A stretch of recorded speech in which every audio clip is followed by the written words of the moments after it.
In a quiet Asian village, where the mornings began with the sound of roosters and the smell of fresh soil, lived a young boy who carried a heart heavier than his school bag.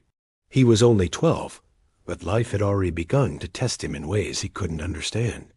Each day, he walked the narrow, dusty path to school, his eyes fixed on the ground, kicking stones as if they were the problems he wished he could avoid. He felt small. He felt lost. And in his mind, he whispered a sentence he was too ashamed to say out loud. Maybe I'm just not good enough. But life has a strange way of guiding us, especially when we stop believing in ourselves. On this particular morning, as the boy dragged his feet through the village lane, someone was watching him. Someone who had lived through decades of storms, heartbreaks, victories, and lessons carved by time itself. Under the shade of an old neem tree sat an elderly man wearing a perfectly tied pog, its folds as neat as the life he lived. He had a long white beard, gentle eyes, and a wooden stick that had supported him through years of walking and wisdom. He wasn't just any old villager. He was known for giving advice that touched the heart deeper than any textbook ever could. When the boy passed him, the old man gently lifted his stick and called out, "Child, come sit with me for a moment." The boy hesitated, but something in the old man's voice felt warm, safe, familiar, almost like a home he didn't know he needed. So he sat down beside him.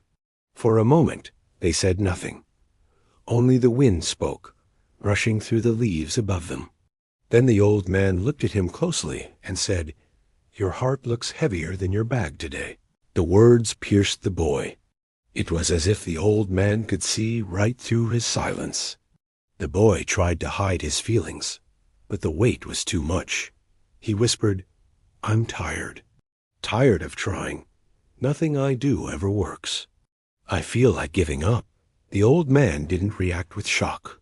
He simply smiled softly, as if he had once said those same words as a child. He bent down and with his stick drew a tiny seed on the ground.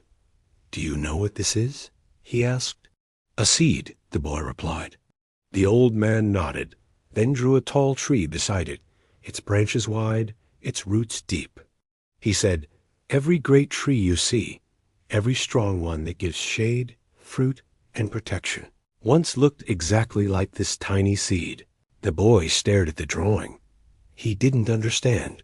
The old man continued, "The seed was buried, covered in darkness. Nobody could see its struggle. Nobody clapped for it. Nobody believed in it. But it kept growing, quietly, silently, every single day." The boy looked up, listening closely. "And one day," the old man added, "that little seed broke the ground and grew into something the world admired." The boy blinked slowly.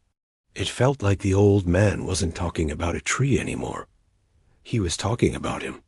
The old man placed a gentle hand on the boy's shoulder. "Child, never think you are worthless. Never think your effort is wasted. Right now, you are still a seed. You are growing silently, even if the world doesn't see it. Your time will come, but only if you don't give up." A warmth spread through the boy's chest. For the first time in weeks, he felt seen. He felt understood. He felt hope. The old man slowly stood up, leaning on his wooden stick. Sunlight touched his pog, making him look like a figure carved out of wisdom itself. He said, "Go, walk with purpose. Even small steps matter when they are in the right direction." And so the boy stood. His back straightened, his eyes brightened, and with a deep breath, he began walking again. But this time, his steps didn't drag. They carried determination. From that day on, every morning, he reminded himself of the old man's words. "You are a seed. Keep growing." And that little reminder changed everything. Because sometimes, all we need is one voice that believes in us, one moment of wisdom, one spark of hope to awaken the greatness inside us. Remember, even when nobody sees your effort, your growth is happening. And one day, the world will notice. Thank you for watching. If this story resonated with you, Please like and subscribe for more inspiration.